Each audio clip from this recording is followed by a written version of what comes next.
আজকে চাল দিয়ে এমন একটি রেসিপি করে দেখাবো যেমনি নরম তুলতুলে তেমনি রসালো। কি বিশ্বাস করতে পারছেন না?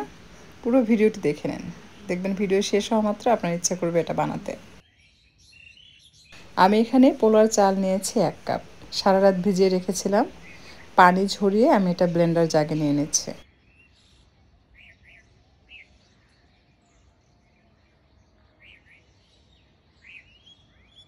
1 কাপ চালের সাথে আমি এখানে ফ্রেশ নারকেল কোড়ানো দিয়ে দিচ্ছি 1 কাপের একটু কম, আর দিয়ে দিচ্ছি টক দই হাফ কাপের একটু বেশি। এখন সব কিছু একসাথে খুব ভালোভাবে ব্লেন্ড করে নিতে হবে।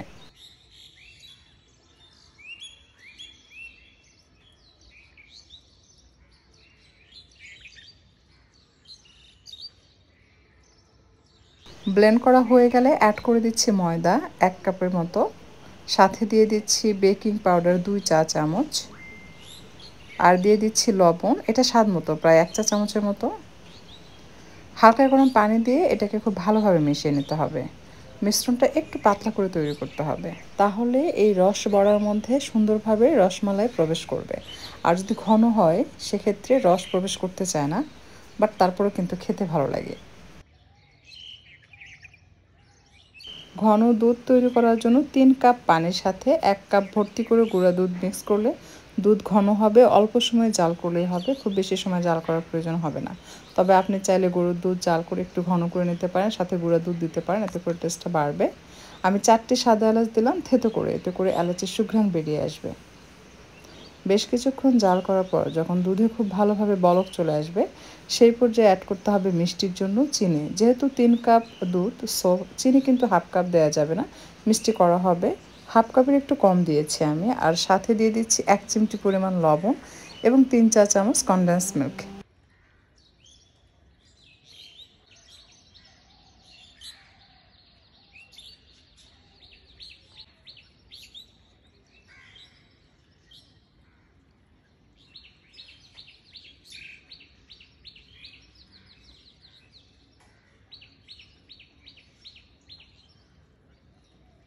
এখন ভেজে নেওয়ার পালা। নিচে একটি তাওয়া দিয়ে তার উপরে প্যান বসিয়ে এটা তৈরি করলে পুড়ে যায় না।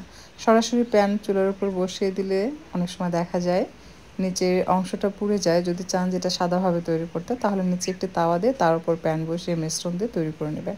এটা হালকা লাল করে বানিয়ে নিতে পারেন, আবার সাদা করে বানাতে পারেন। যদি চান যে এটা সাদা হোক, তাহলে আপনি চুলার তাপটা একেবারে হালকা রাখবেন। আর গরম দুধ আমি মিক্সিং বলে নিয়ে নিচ্ছি। ভাজা হয়ে গেলে সাথে সাথে এটা দুধের মধ্যে দিয়ে দিতে হবে। আপনি চাইলে এটা দুধের মধ্যে নিয়ে কিন্তু একটু জালও করতে পারেন, যেন ভিতরে রসটা সুন্দরভাবে প্রবেশ করতে পারে।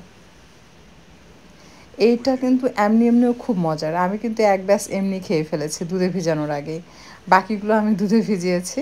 তো যেটুকু পরিমাণ দুধ তৈরি করেছি এবং 1 কাপ চালের যে রসবড়া তৈরি হবে, এটা পারফেক্ট।